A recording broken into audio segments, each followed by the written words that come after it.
పెద్ద ఆవిడ ఉందిగా నయోమి, ఆ ఫ్యామిలీ తీసుకున్న తప్పుడు నిర్ణయం ఏంటంటే దేశంలో కరువు వచ్చిందని పక్క దేశానికి ట్రావెల్ చేసింది. ఆవిడ చేసిన బ్లండర్ మిస్టేక్ అది. ఎందుకంటే ద్వితీయోపదేశ కాండంలో చెప్పాడు, మీకు కరువు వచ్చినా ఇబ్బంది వచ్చినా శత్రువు మీదొచ్చి పడిపోయినా నేను ఇచ్చిన వాగ్దాన భూభాగాన్ని మీరు దాటి వెళ్ళడానికి వీల్లేదు. వాళ్ళు చేసిన పనులు వారు ఎలా దాటారో ఒకసారి ప్రజెంట్ మ్యాప్ మీరు చూడండి. అక్కడ మీకు వచ్చిన మీకు అర్థమవుతుంది. ఒకసారి చూడండి. 2వ వచనంలో చివరి మాట, మ్యాప్ అక్కడ పెట్టండి. 2వ వచనంలో చివరి మాట, బెత్లెహేము వారైన ఎఫ్రాతీయులు వారు మోయాబు దేశంకు వెళ్ళి అక్కడ కాపరం ఉన్నారు. ఆ కాపరమే కొంపముంచింది. ఈ బుక్లో మనం నేర్చుకోవాల్సింది, ఈ పుస్తకంలో మనం నేర్చుకోవాల్సింది వాళ్ళు తీసుకున్న స్వనిర్ణయాలు. మ్యాప్ మీరు చూడండి. బెత్లెహేం అక్కడ ఉంటారు వాళ్ళు, ఇజ్రాయెల్ ఏరియా, దక్షిణ భూభాగం. ఆ ఏరియాలో ఉన్నవారు ఇలా ట్రావెల్ చేసి ఈ మధ్యలో ఉన్నది ఏంటంటే డెడ్ సీ, మృత సముద్రం. ప్రపంచంలో అతి ఉప్పు సారం కలిగిన సముద్రం ఏదో ఉందంటే జీకే గుర్తుపెట్టుకోండి, డెడ్ సీ. మనిషి పడుకుంటే తేలాడే సముద్రం డెడ్ సీ. ఈ రోజుకి మెడిసిన్కి ఉపయోగకరమైన ఏరియా లేదా సీ డెడ్ సీ. దాని మొత్తం సముద్రం అనరు, నల్ల సముద్రం అని కూడా అంటారు. ఎందుకంటే అంత ఉప్పు తీవ్రత ఉంది కనుక అందులో జీవులు బతకడం చాలా కష్టం. పైగా ఉప్పు తీవ్రత ఎక్కువ ఉంది కనుక చర్మ వ్యాధులు ఎవరికైనా ఉంటే బెస్ట్ స్టోరెస్ట్ ప్లేస్ లేదా మంచి మెడిసిన్ ఏంటంటే అక్కడ పోయేసారి స్నానం చేస్తే మొత్తం గజంతు వదిలిపోతుంది.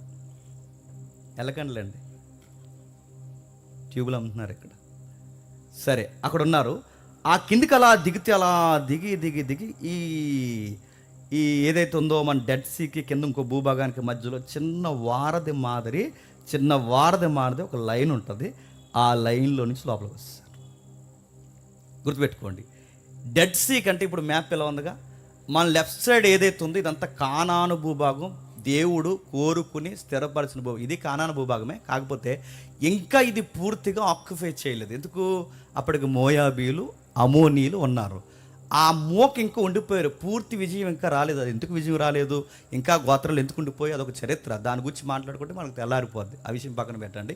అయితే ఈ ఏరియాలో ఉండాల్సింది, వాగ్దాన భూభాగంలో ఇక్కడ ఉండాల్సిన వారు సరాసరి ఎంపిక చేసుకుని ఎక్కడ పోయారంటే మోయాబు దేశానికి పోయారు.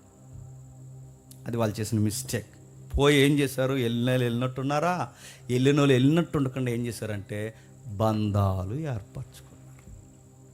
అక్కడి నుంచి వెళ్ళడమే ద్వితీయోపదేశ కాండం 23వ అధ్యాయం ప్రకారం తప్పు. చూపిస్తాను రెఫరెన్స్. అక్కడి నుంచి వెళ్ళడమే ద్వితీయోపదేశ కాండం 23వ అధ్యాయం ప్రకారం తప్పు. రెండవ తప్పు ఏంటంటే వెళ్ళిన వాళ్ళు వెళ్ళినట్టు ఉండగా ఆ ఊరు అమ్మాయిని పెళ్లి చేసుకుంటే ఏం జరిగింది? అక్కడ బంధాలు ఏర్పడ్డాయి. బంధాలు ఏర్పడితే ఏమైంది?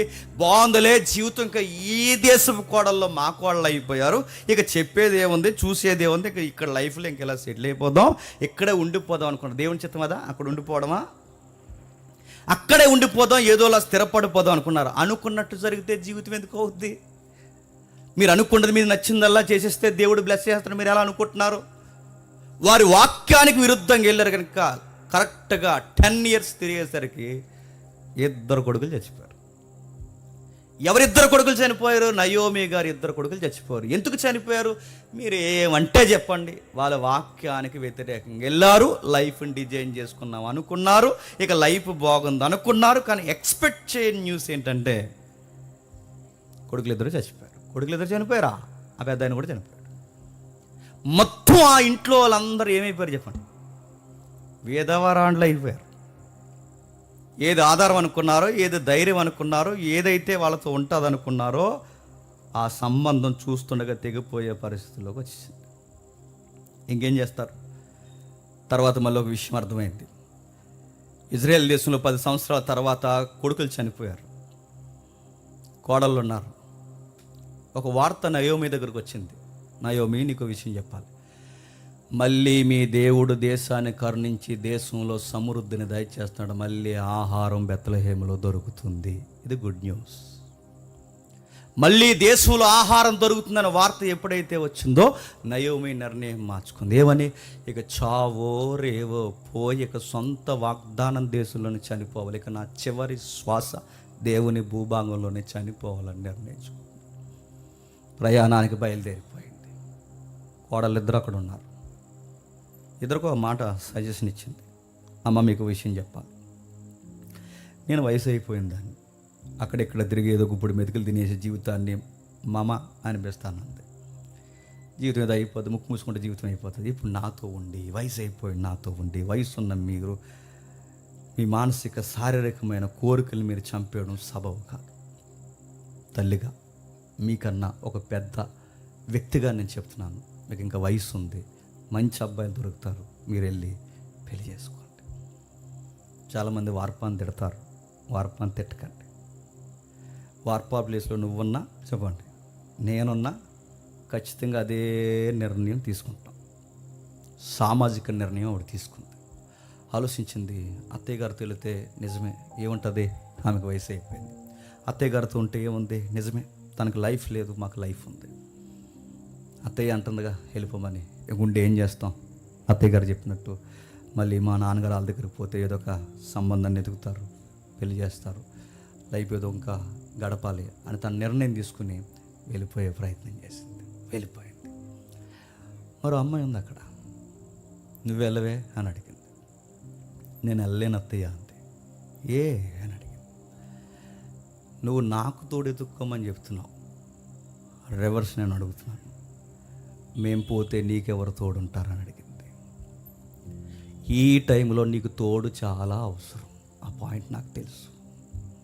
నాకు ఎలాగైనా తోడు వస్తుంది, రాకపోవచ్చు, రాకపోయినా నష్టం లేదు, కానీ తల్లి లాంటి దాన్ని నిన్ను వదిలేసి నేను ఎక్కడికి పోను. నా లైఫ్ నేను ఎత్తుక్కుని నేను పోతే రేపొద్దున, అది వాళ్ళ డిస్కషన్ జరుగుతుంది చూడండి, నా లైఫ్ నేను ఎత్తుక్కుని రేపొద్దున పోతే అత్త నీకెవరు ఉంటారు? నువ్వు తిన్నావా ఉన్నావా అని అడిగే వాళ్ళు ఎవరు ఉంటారు? 10 ఏళ్ళు కలిసి బతుకాం, 10 ఏళ్ళు కలిసి నవ్వాం, 10 ఏళ్ళు కలిసి ఏడ్చాం, అందరూ కుటుంబంలో పురుషులు చనిపోతే అందరూ కలిసే ఏడ్చాం. చావో రేవో ఇలా జరిగేది ఉంటే ఉంటుంది. నేను వెళ్ళలేను కాక వెళ్ళలేను అంతే. ఆమె మాటలకు అత్త ఫిదా అయిపోయింది. సరిగ్గా ఆ టైంలో ఒక మాట అంది, నేను వచ్చేస్తాను అత్త, నువ్వెన్నంటే చెప్పు, నువ్వెన్ని మాటలు అంటాను, ఒక మాట అయితే చెప్తున్నాను, నేను ఖచ్చితంగా నీతో వస్తా. వాళ్ళిద్దరూ బాగానండి, వాళ్ళిద్దరూ ఆ నిర్ణయం తీసుకుని అక్కడి నుండి బెత్లెహేముకి వస్తే ఏం జరిగిందో చెప్పే స్టోరీయే చెప్పాలి. ముఖ్యాంశాలు రూతు గ్రంథం.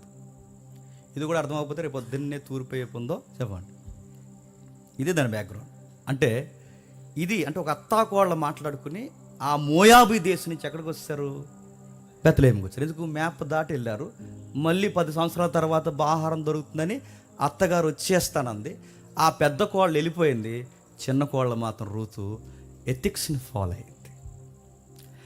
ఈ కోరికలు, ఈ సంసారాలు ఇవన్నీ దైవ చిత్తం, కానీ ముందు నిన్ను వదిలేసి మాత్రం నేను వెళ్ళలేను అంతే. మొత్తం మీద వచ్చింది, బయటకు వచ్చారు, ఏం జరిగిందో చెప్తున్నారు. ఇప్పుడు బాగా వినండి. ఇలాంటి 2 ఎదవరాండ్లు పరిస్థితి ఏ విధంగా నడిచింది, క్షమించండి, నడిపించాడు దేవుడు అన్నదే రూతు గ్రంథం. 2 భర్త లేని స్త్రీల యెడల దేవుడు వ్యవహరించిన శైలి చాలా బ్యూటిఫుల్గా ఉంటుందండి. ఆ గ్రంథాన్ని చదువుతుంటే అరే దేవుడు వీళ్ళని కూడా ఫోకస్ చేస్తాడా? మీరు బైబిల్ చదువుతుంటే మీరు ఉదయం కూడా వినండి. నేను రామేశ్వరంపేటలో చెప్పింది, కానీ మీరు ఉదయం నుంచి ఇప్పటి వరకు చెప్తుంది ఇదంతా ఒకే ప్యాటర్న్లో మీరు వినండి. వీలైతే మీరు దేవుడు ఎలాంటి వారిని కోరుకుంటారంటే, ఐటీ సెక్టార్లో ఉన్న వాళ్ళని చెప్పండి, సాఫ్ట్వేర్ ఎంప్లాయీలని చెప్పండి, ఈ టిక్ మంది తిరిగే టిక్టాక్ బ్యాచ్ని కాదు కోరుకునేది. ఆయన ఎడల బాగా వినాలి, ఆయన ఎడల నమ్మకంగా ఎదురు చూసి జీవితంలో యాచారిపోయి ఓడిపోయిన వాళ్ళు ఉంటారు చూసారా, వాళ్ళ వైపు చాలా స్ట్రైట్గా చూస్తాడు ఆయన. నయోమి వచ్చింది, ఏమైంది? పేద విధవరాలు, పేదోళ్ళు. ఇప్పుడు ఆ పేద విధవరాలకి మళ్ళీ పేద విధవరాల్లో పేద కోళ్ళు. ఆవిడెవరు? రూతమ్మ. వీళ్ళిద్దరూ ఈ దేశానికి వచ్చారు. ఏం జరుగుతుంది ఒకసారి మీరు ఆలోచించండి. విధవరాండ్ల పరిస్థితి సొసైటీలో ఎలా ఉంటుంది? ఉదాహరణకి 80 ఏళ్ళు సుమారు. ఇప్పుడు మన ఎన్నో స్వతంత్రం జరుగుతుందండి. ఇప్పుడు నెక్స్ట్ జెండాలో విధంగా చెప్పండి, ఎంత? 75 78 కరెక్టేగా? సి అంటారు లైవ్లో. ఓకే సార్, 78 సంవత్సరాలు సుమారు. రౌండ్ ఫిగర్ 80 సంవత్సరాలు చూసుకోండి. 80 సంవత్సరాలు అంటే స్వతంత్రం, రాజ్యాంగ ధృవీకరణ జరగడానికి ముందు 80 ఏళ్ళు వెనక్కి వెళితే విధవరాండ్ల పరిస్థితి మన దేశంలో ఏంటి చెప్పండి? ఏంటి మన దేశంలో విధవరాండ్ల పరిస్థితి? భర్త చనిపోతే భర్త స్థితి మంటల మీద ఎవరిని కాల్చేశారు? కాల్చేయాలంతే. ఆ కాల్చేస్తున్నప్పుడు చెబుతున్న స్లోగన్ ఏంటో తెలుసా? అది ఆమె కర్మ, ఆమె జీవితం అలా రాసిపెట్టుంది. తన జీవితంలోకి అలాంటి భర్త వచ్చాడు. ఇప్పుడు చనిపోతే ఆమె సొసైటీ నుండి ఏం చేస్తుంది? ఆయన లేనప్పుడు ఎవరికి సేవలు చేస్తుంది, ఎవరికి ఉడుగుని చేస్తుంది. అందుకే సనాతన ధర్మం ప్రకారం చంపే.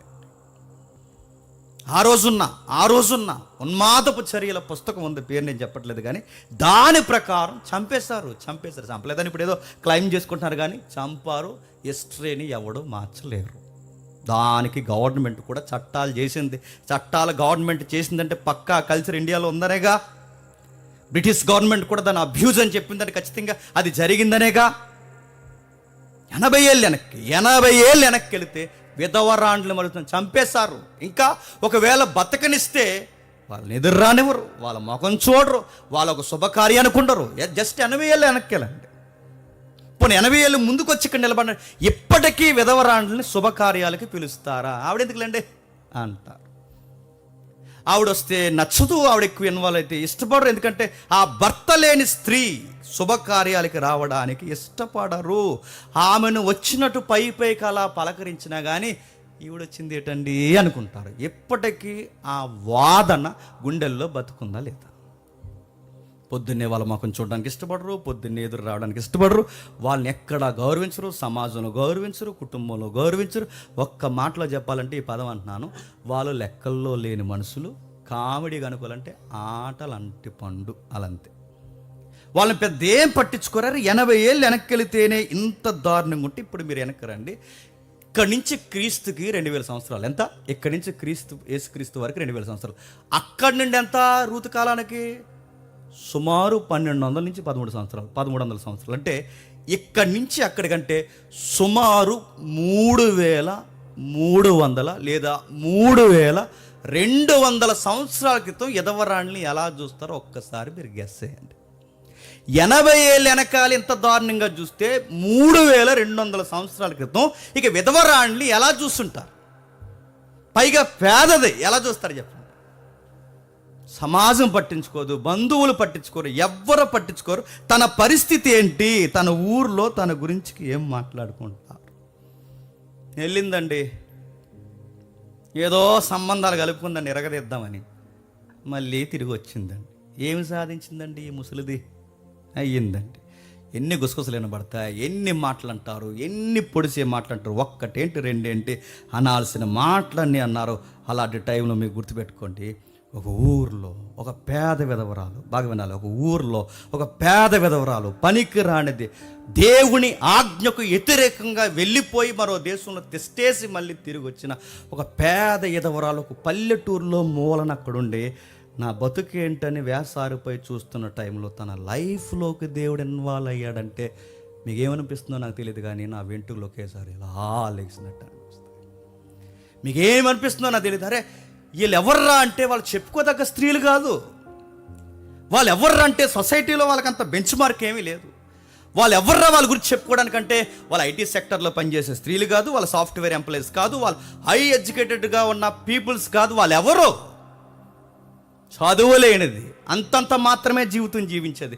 గుప్పడి మెతుకులు ఈ రోజు ఉంటే మళ్ళీ 4 రోజుల తర్వాత ఏంటో అడ్రస్ లేనిది, పరగేరుకుంటే కానీ బతుకు లేని ఒక ఆడది.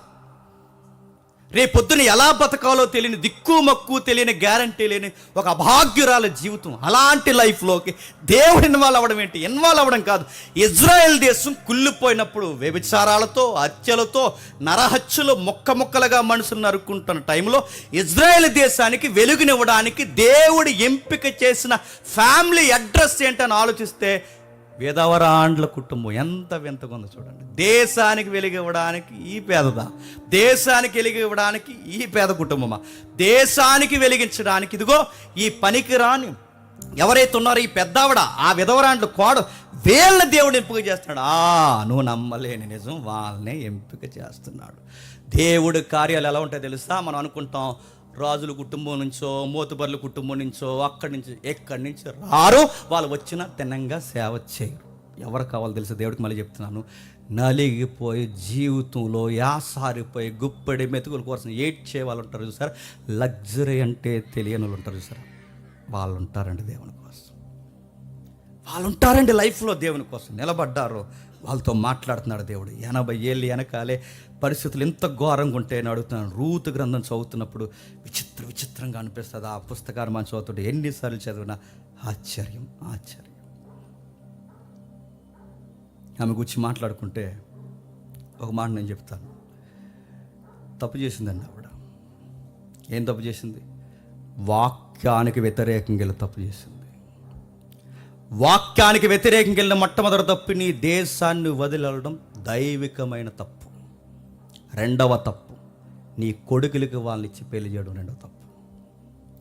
మరలా అడుగుతున్నాను, రెండవ తప్పు నీ కొడుకుల్ని వాళ్ళని ఇచ్చి పెళ్లి చేయడం రెండవ తప్పు. మూడో తప్పు ఏంటో తెలుసా? చెయ్యాల్సినవన్నీ చేసుకుని నెత్తి మీద కుంపట తెచ్చుకుని పెట్టుకుని మళ్ళీ కామెంట్స్ ఎవరి మీద చేసిందండి? ఆ సర్వోన్నతుడైన దేవుడు మమ్మల్ని రిక్తునిగా దేవుడు మార్చాడా? ఎన్ని కామెంట్ చేస్తుంది. మీకు రూతు గ్రంథం చదివితే మీకు ఏమర్థమవుతుంది చెప్పనా? తప్పు చేసింది ఆవిడ, బయటికి పోయింది ఆవిడ, పనికి మళ్ళీ మాట్లాడింది ఆవిడ, అన్నీ చేసింది ఆవిడ, దేవుడి మీద నేరం మోపింది ఆవిడ. కానీ గుర్తుపట్టాను, అలాంటి దాన్ని కూడా దేవుడు మళ్ళీ హక్కుని చేసుకున్నాడంటే మీకేమనిపిస్తుంది? ఆ పుస్తకం చదువుతున్నప్పుడు తింగర మాట్లాడతాం, పనికి మాలిన మాట్లాడతాం, ఎన్ని అనకూడదని అంటుంటాం, పనికి మాలిన వేసాలని మాట్లాడతాం. కానీ ఈ దేవుడు గుర్తుపెట్టుకోండి, ఈ దేవుడు నువ్వు అర్థం చేసుకోవడం కాదు, చెప్పండి, ఈ దేవుడు నిన్ను అర్థం చేసుకుంటాడు. గుర్తుపెట్టుకో. పెద్ద ఏదో దేవుడు అర్థమైపోయాడని పెద్ద బిల్డప్ ఎత్తావు కానీ చెప్పండి, నీకు దేవుడు అర్థం కాలేదు. అర్థం కాలేదనడానికి ఇదిగో నయోమి నీకు నీకు నీకు నీకు పురుషులకి స్త్రీలకి అందరికీ ముంగుర్తు చెప్పు దెబ్బలాగా మన క్యారెక్టర్ అక్కడ కనబడుతుంది. చూడండి ఏమైంది వెళ్ళింది, కొడుకులకి ఇచ్చి పెళ్లి చేసింది. చేయకూడదంటే చేయకూడదు. ఒకసారి చూడండి ద్వితీయోపదేశకాండ 23వ అధ్యాయం. ఆమె చేసిన మిస్టేక్స్. ద్వితీయోపదేశకాండ 23వ అధ్యాయం 3వ వచనం నుండి. ద్వితీయోపదేశకాండ 23వ అధ్యాయం 3వ వచనం నుండి. అమోనీయుడే గాని మోయాబీడే గాని యెహోవా సమాజంలో చేరకూడదు. వారిలో 10వ తరము వారైనను ఎన్నడును యెహోవా సమాజంలో చేరకూడదు. ఎలయనగా మీరు ఐగుప్తీ దేశంలో వచ్చుచుండగా వారు అన్నపానములు తీసుకొని మిమ్మల్ని ఎదుర్కొన రాక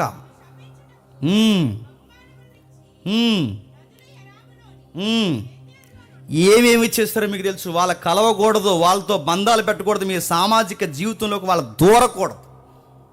అదే ద్వితీయోపదేశకాండం 7వ అధ్యాయం ఇంటికి వెళ్ళిన తర్వాత చదవండి. 3-4 వచనాలు కలిపి ఉంటాయి. అదే ద్వితీయోపదేశకాండం 7వ అధ్యాయం 3-4 వచనాలు చదవండి. ఈ వచనాలు ఆవిడ దాటిపోయిందా లేదా?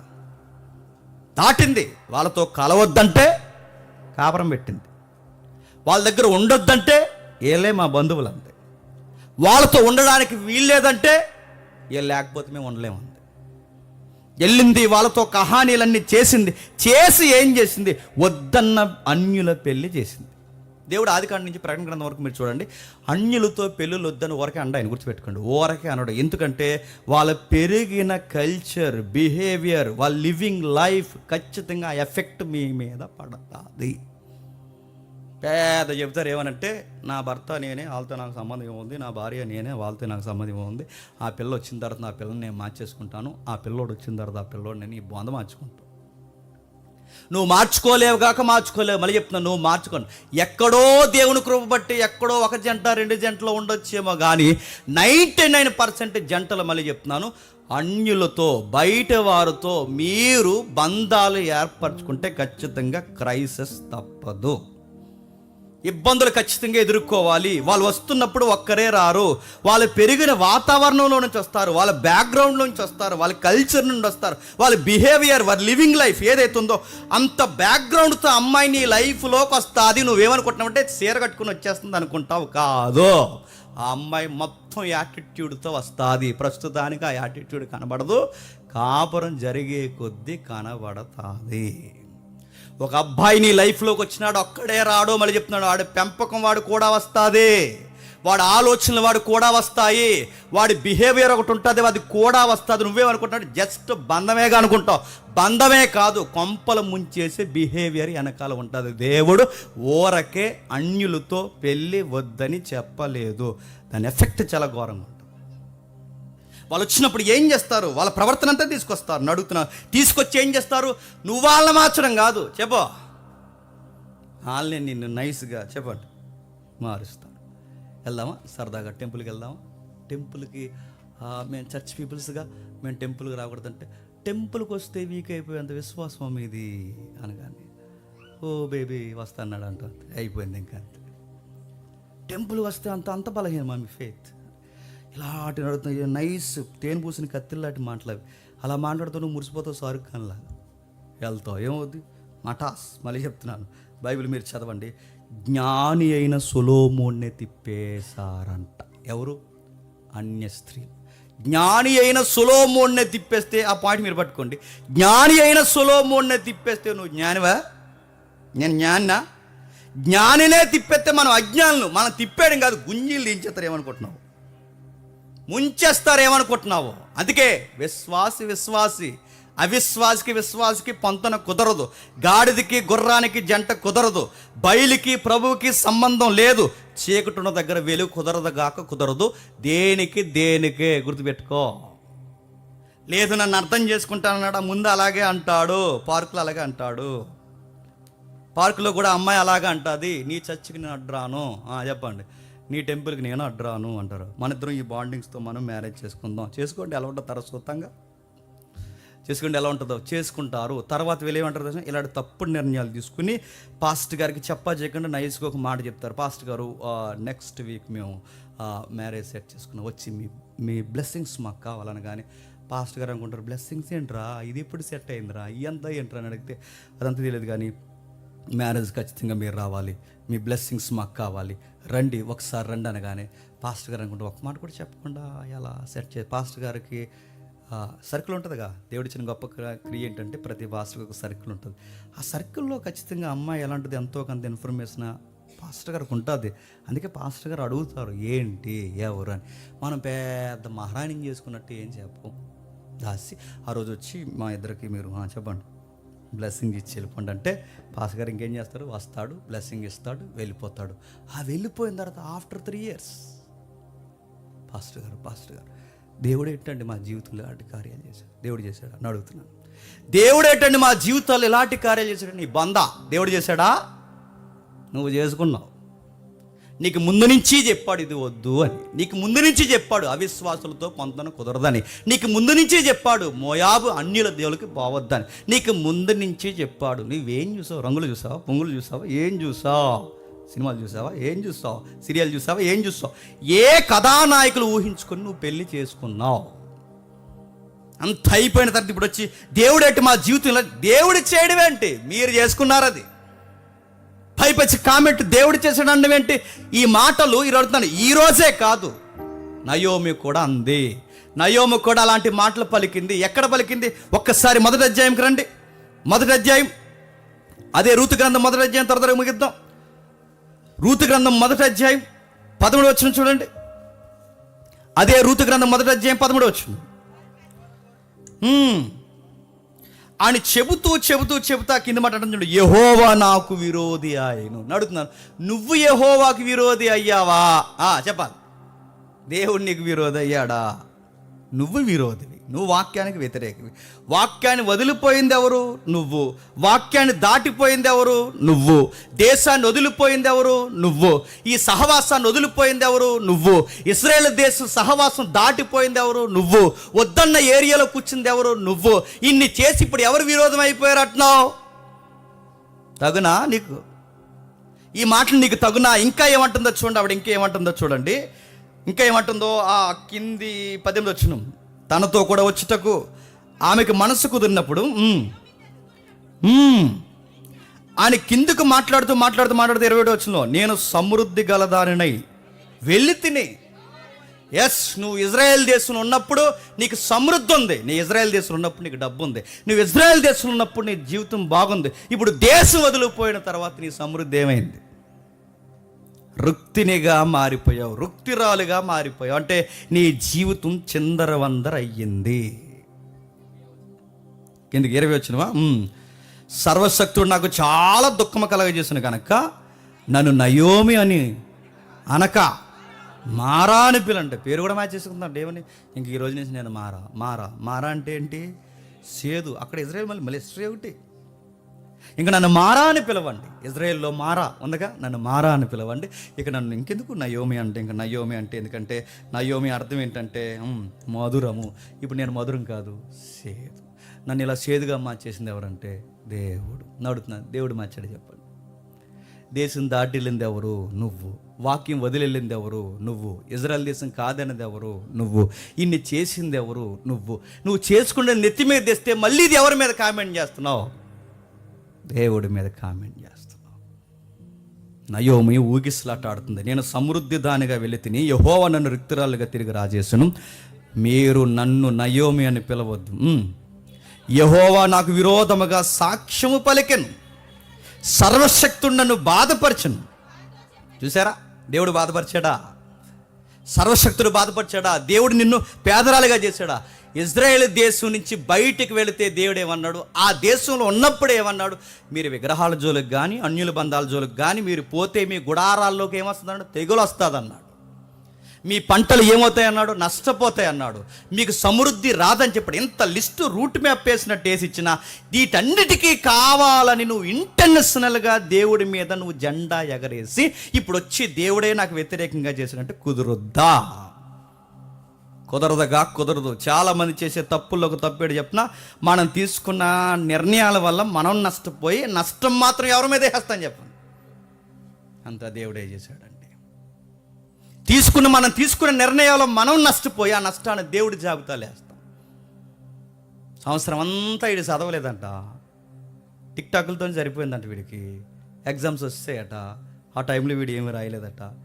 గొప్ప ఉద్యోగ విశ్వాసలోకి వచ్చి దేవుడు నాకు పరీక్షల్లో సాయం చేయలేదన్నాడంట. చేస్తారా? నువ్వు ఖాళీగా తిరిగి చేస్తారు. నువ్వు చదవకుండా తిరుగు, నీకు సహాయం చేస్తున్నావు. ఈ తప్పు ఎవరిది? నువ్వు ఫెయిల్ అయిపోవడానికి. నువ్వు చదవవు, నీ ఒళ్ళు బతకం. నువ్వు చదవకపోవడం నీ ఒళ్ళు బతకం. ఏడాదంతా గాలి తిరిగి ఇప్పుడు ఎగ్జామ్స్ వచ్చే టైంకి నేను సరిగ్గా చదవలేకపోయినా పాస్. దేవుడు నాకు ఈ సహాయం ఏం చేయాలంటే నువ్వు చదవకపోయినా నీ ఇష్టం వచ్చినట్టు గాలి తిరిగింది. ఇప్పుడు నీకు ఆన్సర్ షీట్ ఎక్కడి నుంచి వచ్చేయాలి? అని ఇది నీ నష్టం, నీ తప్పు. సొసైటీలో ఇన్ని కామెంట్స్ దేవుడి మీద చేసేది లేరండి.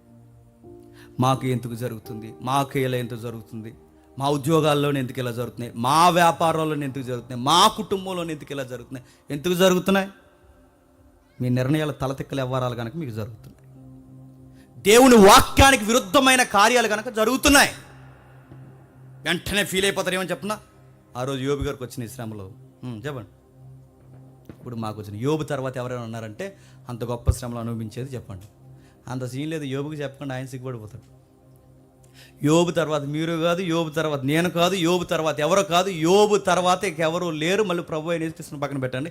యోబుతో పోల్చుకోవడానికి మనకి ఆయనకి పోలిక కుదరదు.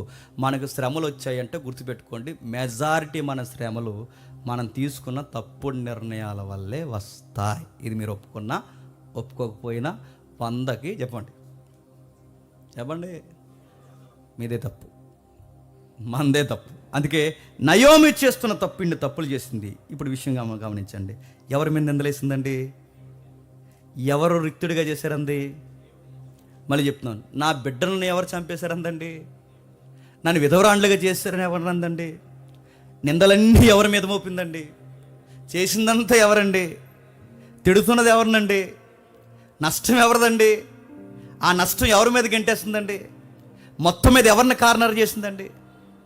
మళ్ళీ చెప్తున్నాను, ఎవరిని తిట్టిందో, ఎవరిని కాదందో, ఎవరిని చీకొట్టిందో, ఎవరిని వద్దందో వాడు గుర్తుపెట్టుకోండి, మళ్ళీ ఆ మనిషికి ఆ దేవుడే దిక్కయ్యాడు. మనం ఆ సీన్లో ఉంటే ఏం చేద్దాం చెప్పనా? ఇప్పుడు తెలిసింది నా వాల్యూ, ఇంకా నీకు ఆన్సర్ చేయాలి. Get out. డైలాగ్ ఉంది కదా, get out in my studio. Get out. అలా చెప్పకూడదు. దేవుడు ఎలా చెప్పాడు చూడండి. దేవుడు అన్నాడు, ఏమన్నా తెలుసా? దేవుడు అంటున్నాడు, ఒకటి గుర్తుపెట్టుకో, నేను మళ్ళీ చెప్తున్నాను, నేను మళ్ళీ చెప్తున్నాను, గాడ్ ఈజ్ రిమైన్ యూ. నేను ఇంకా రక్షించడానికి చూస్తున్నాడు. నేను ఇంకా మన దేవుడు ఎలాంటో చెప్పినా నాకు ఆ మాటలు చదువుతున్నాడు ఏడుపు వస్తుందండి. నేను వాక్యానికి వ్యతిరేకంగా వెళ్ళిపోయినా, నేను పరిశుద్ధాత్మకు వ్యతిరేకంగా వెళ్ళిపోయినా, నేను సంఘానికి వ్యతిరేకంగా వెళ్ళిపోయినా, ఆయన నిర్ణయాలకు వ్యతిరేకంగా వెళ్ళిపోయినా, నేను ఎంత చేసి చివరికి ఆయనే నా జీవితాన్ని ఇలా చేసేసాడని నేను నిందలేసిన. ఒక్కసారి మళ్ళీ వెనక్కి తిరగాల వస్తాయి. అవన్నీ పక్కగట్టేసి దేవుడు అంటాడు, వెల్కమ్ మై సన్, రా. అందుకే ఈయన ఏమంటారు తెలుసా? లవింగ్ ఫాదర్ అంటారు. ప్రేమగల దేవుడు. ఆ ప్రేమగల దేవుడు ఏమి గుర్తుపెట్టుకోడు, ఏం గుర్తుపెట్టుకోడు. దైవ ప్రేమలో ఉన్న గొప్ప విషయం ఏంటి చెప్పిన, జరిగిన విషయాలు పక్కకు చేస్తాడు. రా, నువ్వు రావడమే కావాలి. తప్పిపోయిన కుమారుడు వెళ్ళిపోయి తిరిగి వస్తున్నప్పుడు ఏమీ ఆలోచించకుండా, ఎదవా ఇప్పుడు తెలిసిందరా నీకు, పనికి మాని ఎదవా, డబ్బుట్టుకు వెళ్ళిపోయి వ్యవసాయాలు తిరిగో, పనికి మాలి పనులని చేసు, వచ్చా ఎదవా, 4 రోజులు అన్నం పెట్టకండి ఎదవకే అన్నాడా? అక్కడికి వెళ్ళిన తర్వాత పరుగుని వెళ్ళిపోయి కాళ్ళు తనుకుని వెళ్ళిపోయి ఆ కొడుకుని ఇలా పెట్టుకుని మెడ మీద పడి ముద్దు పెట్టి, నేను ఎప్పటి నుంచి చదువుతున్నాను, ఆ ఇమేజ్ నాకు దొరకట్లేదు. మెడ మీద పడినప్పుడు ఆ ఇంగ్లీష్ పిక్చర్ నాకు దొరకట్లేదు, ఎప్పటి నుంచి ట్రై చేస్తున్నా ఇంట్లో పెట్టుకుందామని. ఆ మెడ మీద పడినప్పుడు అండి వాళ్ళ ఫాదర్ హక్ చేసుకుని ఇచ్చిన కిస్ అది ఉంటుంది చూసి, ఆ స్టాంప్ ఇక్కడ పడుతుందండి ఆ అబ్బాయికి. అంటే ఆడు ఎంత మురుకోడైపోయాడు మీరు చూడండి. ఆ మురుకులో వాళ్ళ ఫాదర్ ఆయనకి కిస్ చేసుకుంటే ఆ స్టాంప్ మాత్రం లిప్స్ అక్కడ పడతాయి. అంటే అంత మురుకోడుగా ఉన్నా కానీ ఆ మురుకు ఆ తండ్రికి కనబడలేదు. చూడండి, నయోమిలోంచి మనం నేర్చుకోవాల్సింది చెప్పిన, నయోమి నీకు చెప్తుంది, నాకు చెప్తుంది, ఈ దేవుడు ఎంత గొప్ప దేవుడు అంటే, మనం ఆయన తిట్టినా, ఆయన వాక్యాన్ని దాటిపోయినా, ఆయన సంఘాన్ని సహవాసాన్ని వదిలేసిపోయినా, ఆయన ఆత్మకి వ్యతిరేకంగా మనం ఒక్కరోజు ఆయన వైపు మనం తిరిగితే మళ్ళీ హక్కుని చేర్చుకుని దీవించే గొప్ప దేవుడు ఈ సైన్యములకు అధిపతి. చెప్పండి, యెహోవా దేవుడు. చేర్చుకున్నాడు, నిజంగా జరిగించాడు. నయోమి చేసిన జీవితంలో మంచి నిర్ణయం ఏంటి చెప్పిన, నయోమి చేసిన మంచి నిర్ణయం ఏంటి చెప్పిన, ఆవిడ అన్ని తప్పులు చేసింది, లైఫ్లో ఒక మంచి పని చేసింది. ఆ మంచి పని ఏంటంటే వెనక్కి తిరిగి వచ్చింది, అదే మంచి పని. అక్కడే కనుక అలా ఉంటే రివైవల్ లేదు తన లైఫ్లో. అక్కడే కనుక అలా ఉంటే తన జీవితంలో ఉద్యమం లేదు. ఆమె జీవితంలో చేసిన అతిపెద్ద మంచి పని ఏదన్నా ఉందంటే వెనక్కి వచ్చింది, అదే ఆవిడ చేసిన మంచి పని. తిరిగి వచ్చింది. ఎంత గొప్పగా, లెక్కల్లో లేని విధవరాండ్ని నిందలు మోపుకుంటూ గుసగుసలు మాట్లాడుకునే విధవరా. అసలు చెప్పుకోవడానికి ఏముంది ఆవిడ గురించి? ఏమీ లేదు ఆవిడ గురించి చెప్పుకోవడానికి. లెక్కల్లో లేదు, విధవరాండ్లు కుటుంబీకులు లేరు, బంధువులంతా పలకరించరు, ఎవరో పట్టించుకోలేని విధవరాలు. పైగా ఈమె గొడవలు ఇరుగు పొరుగు వాడుతున్నాయి లేదో నాకు తెలియదు, కానీ సాక్షాత్తు గొడవ. చెప్పండి, ఆయనతోనే గొడవ పెట్టుకుని ఇన్ని మాటలని బాధల్లో ఇష్టానుసారంగా మాట్లాడే ఇన్ని చేసిన ఆమెని దేవుడు మళ్ళీ చూడండి తిరిగి వస్తే కుళ్ళిపోయిన ఇజ్రాయేల్ దేశానికి మళ్ళీ వెలుగు ఆ మాట మనుషుల ద్వారానే వెలిగించాడంట. అది బుక్ ఆఫ్ రూత్. చదువుతుంటే ఎంత ఎంత ఎంత అందంగా అనిపిస్తుందో. దీని అత్తకోళ్ళ సీరియల్లో చదివారు, అలా చదవకండి దీన్ని. రివైవల్ బుక్, మళ్ళీ చెప్తున్నాను, రివైవల్ బుక్. ఉద్యమం స్టార్ట్ చేస్తుంది ఆ ఏరియాలో. జడ్జెస్ టైంలో ఒక ఉద్యమం స్టార్ట్ అయింది. ఎవర్రా ఉద్యమానికి నాంది పలికిందంటే విధవరాండ్లు. ఎవర్రా ఉద్యమానికి జెండా పైకెత్తిందంటే దేవుని తిట్టుకున్న వాళ్ళు. ఎవర్రా ఈ ఉద్యమానికి ఇంత కారకులంటే ఒకరోజు దేవుడిని వద్దని వెళ్ళిపోయిన వాళ్ళు. మనందరికీ ఈ యొక్క రెఫరెన్స్ బేస్ చెప్తున్నాను, ఇప్పటికీ మించిపోయింది ఏం లేదు. ఎవరెవరు ఇన్ని రోజులు మీరు దేవుడిని వదిలేసి తిరుగుతున్నారో నాకు తెలియదు. ఎన్ని రోజుల నుంచి మీరు బైబిల్ చదవడం మానేశారో నాకు తెలియదు. ఎన్ని వారాల నుంచి, ఎన్ని సంవత్సరాల నుంచి ప్రార్థనే మానేశారో నాకు తెలియదు. ఎప్పటికీ ఎన్ని సంవత్సరాల్లో ఎన్నిసార్లు దేవుడి మీద మీకు నష్టాలు వచ్చినప్పుడు నిందలు మోపారు నాకు తెలియదు. ఏం దేవుడు అండి, వెళ్తున్నాం వస్తున్నాం మాకు ఏం చేస్తున్నాడు, ఎన్నిసార్లు ఆయన ఎక్కిరించే మాట్లాడినారు నాకు తెలియదు. కానీ గుర్తుపెట్టుకో, ఈ రోజుకి ఇంత జరిగిపోయినా ఈ రోజుకి నువ్వు అక్కడ నిలబడి మాట్లాడితే దేవుడు మళ్ళీ నేను రక్షిస్తాడు. అందుకే ఇందాకన్నా చెప్తున్నాడు, దేవునికి దూరం జరగకండి. జట్టి అయిన వాడు ఎలా ఉంటాడంటే గుర్తుపెట్టుకోండి, చావో రేవో చెప్పండి, నిలబడాలి. కొన్ని శ్రమలు మన లైఫ్లోకి ఎందుకు వస్తాయంటే, లైఫ్ అంటే ఇదిరా అబ్బాయి, రే జేమ్స్, లైఫ్ అంటే ఇది అని నేర్పించినప్పుడు, మనుషులు ఇలా ఉంటారు రా జేమ్స్ నేర్పిస్తాయి. మనీతి ఇలా ఉంటుంది రా జేమ్స్ నేర్పిస్తాడు. కరువు వచ్చినప్పుడు నిలబడు, దేశం వదిలిపోకు నేర్పించాలనుకున్నాడు నయోమికి. నిలబడలేకపోయింది, వెళ్ళిపోయింది. అయితేనేముంది, మళ్ళీ టర్న్ తీసుకుంది, దేవుడు బ్లెస్ చేశాడు. మీకు కూడా చెప్తున్నాను, కరువు వచ్చినా, ఇబ్బంది వచ్చినా, సమస్య వచ్చినా, బాధలు వచ్చినా, వ్యతిరేకమైపోయినా, ఎన్ని జరిగినా మీ ప్రియ సహోదరుడిగా, మీ కుమారుడిగా నేను కోరుకునేది, దయచేసి దేవుని సన్నిధికి ఎప్పుడు దూరం అవ్వకండి.